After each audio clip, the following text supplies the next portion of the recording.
In 1849, a faro dealer on Portsmouth Square in San Francisco ate the same bowl of beans every night for 6 months. He lost hands worth $100 before breakfast. He watched men around him lose their teeth, their gums bleeding into tin cups. He never got sick. Number 17 on this list costs less than what a miner spent on a single shot of whiskey. Number 9 was named after a dead man nobody buried properly. Number 4 is the reason San Francisco did not collapse in its first winter. That faro dealer's meal is number 21 on this list. Number 17 was cooked in a pot that never touched clean water from one week to the next. The men who ate it outlasted men who paid $3 for a sit-down dinner. Number 9 carried a name nobody uses anymore, because the man who gave it that name did not live long enough to tell anyone why. The floors of every San Francisco saloon were covered in sawdust to catch what fell. Gold dust, mostly. These 25 meals were not on any printed menu. They were survivals scratched into sawdust and cooked over fires that never went out. Hit that subscribe button. Let us count down the 25 wild meals Gold Rush gamblers actually ate in California saloons. Number 25. Hardtack and beans. In the spring of 1849, men climbed into the Sierra Nevada foothills with two things they could not survive without: hardtack biscuits baked hard enough to crack a back molar, and dried beans they would not taste until nightfall. Miners soaked the hardtack in cold water to soften it, then dropped the broken pieces into a pot of beans that had been simmering over a low fire since before the sun came up. The beans took hours. They were plain and dense and had no seasoning worth naming, but they were filling in a way that nothing else in a mining camp could match. Miners called beans their strawberries, not because they were sweet, because it was the closest thing to sweetness they were going to get. Number 24. Salt pork and sourdough.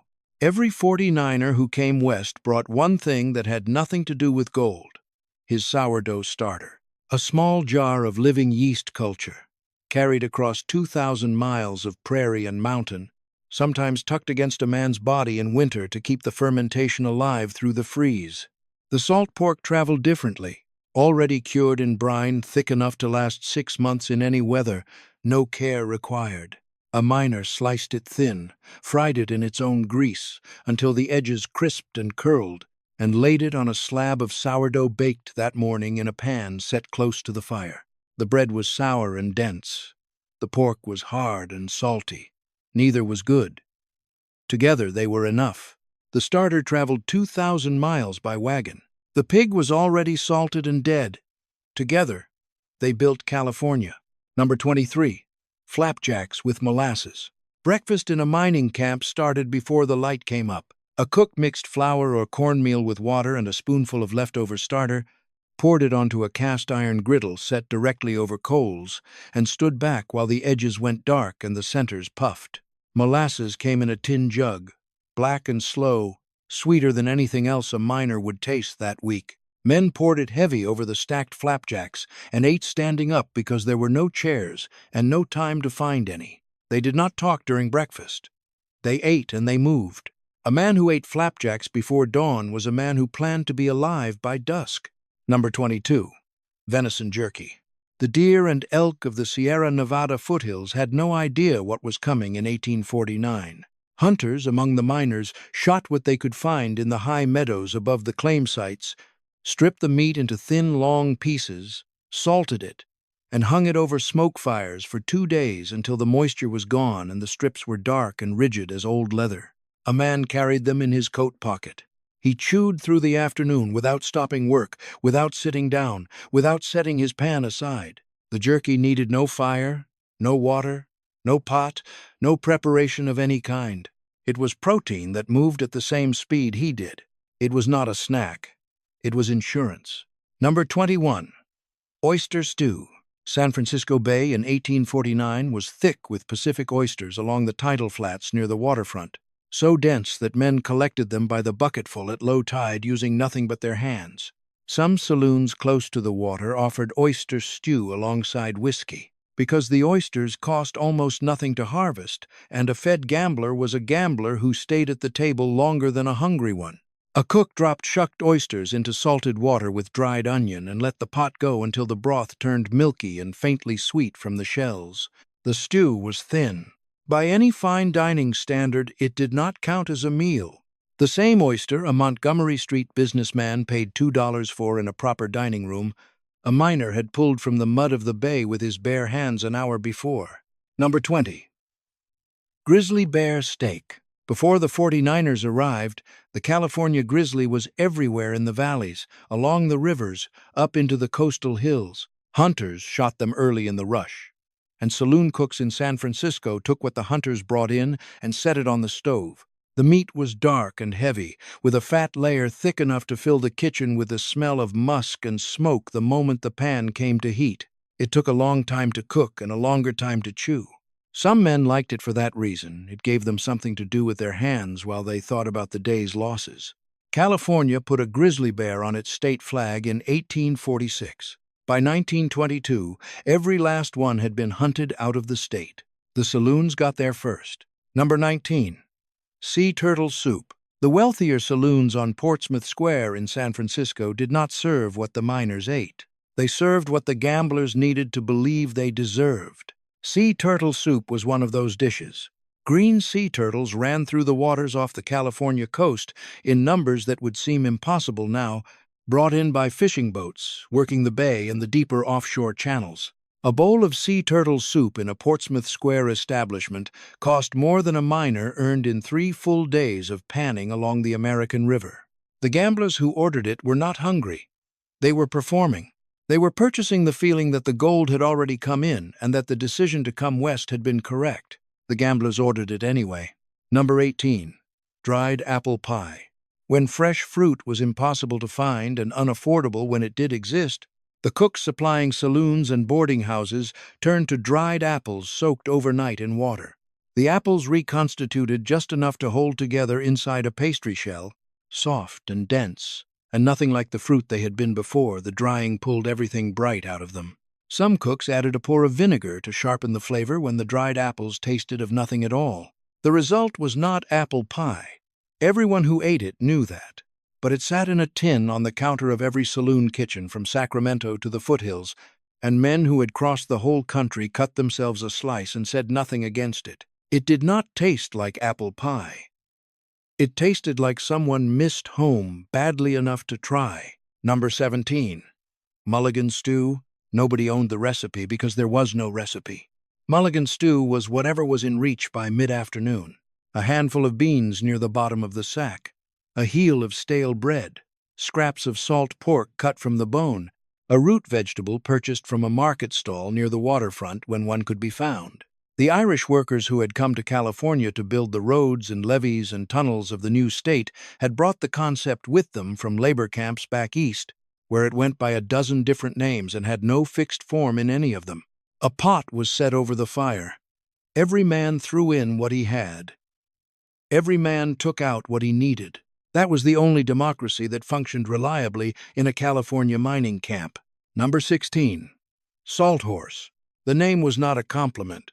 Salt horse was beef cured in brine so heavy and for so long that the fibers had changed into something closer to rope than food.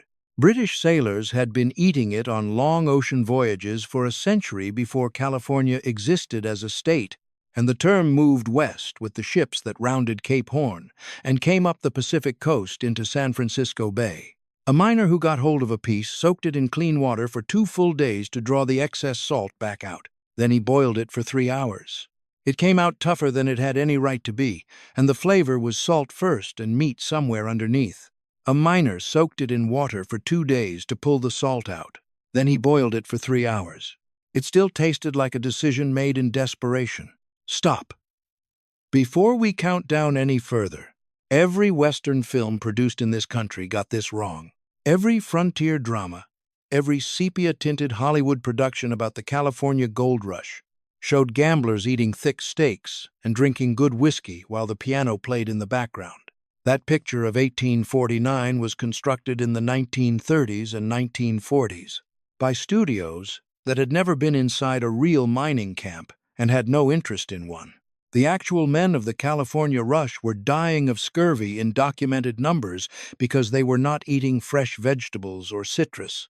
They were not eating well-marbled steaks. They were eating what was available, which was often almost nothing, and surviving on it in ways that no Hollywood production thought worth putting on screen. The list continues. Number 15. Corn dodgers.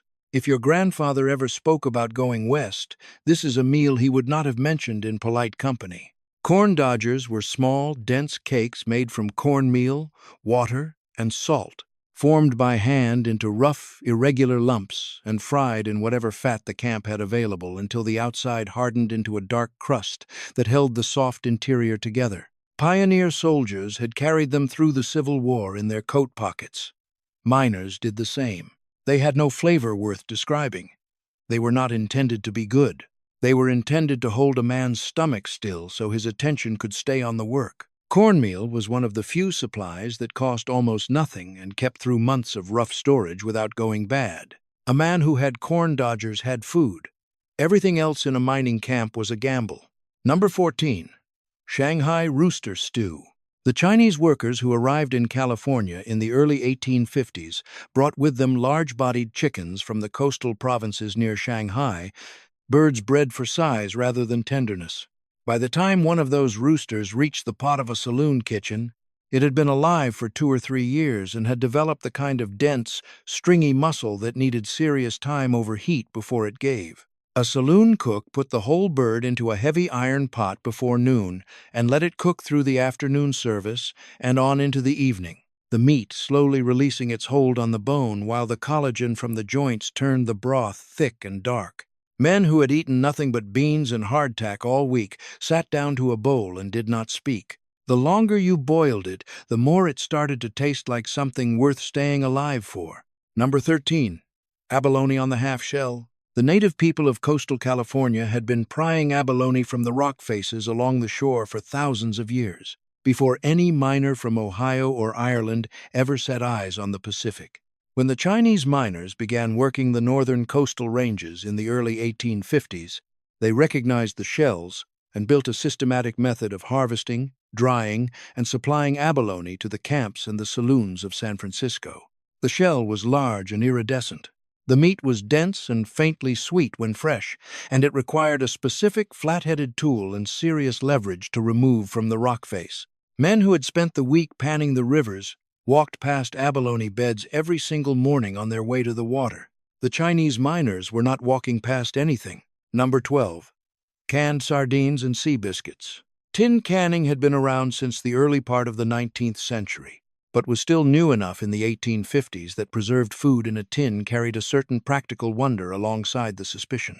Sardines in tins began reaching California saloons and camp supply stores by the late 1850s, small, oily fish packed tight in their own liquid, requiring nothing but a blade to open and no preparation beyond that. A gambler at a faro table could eat a tin of sardines with sea biscuits broken into pieces without ever rising from his chair, without a utensil, without interrupting the rhythm of the game. The sardines were salty and strong and left a film across the fingers that lasted until the next morning. A man could play faro for 12 hours on nothing but sardines and determination. Number 11. Lima bean soup. The beans arrived from Peru on the same Pacific shipping routes that brought tools and flour and canvas to the boom. Merchant vessels connecting San Francisco to Peruvian ports carried them north in their holds as reliable cargo. Because the supply was steady and the demand from the boarding houses and communal kitchens of California was constant.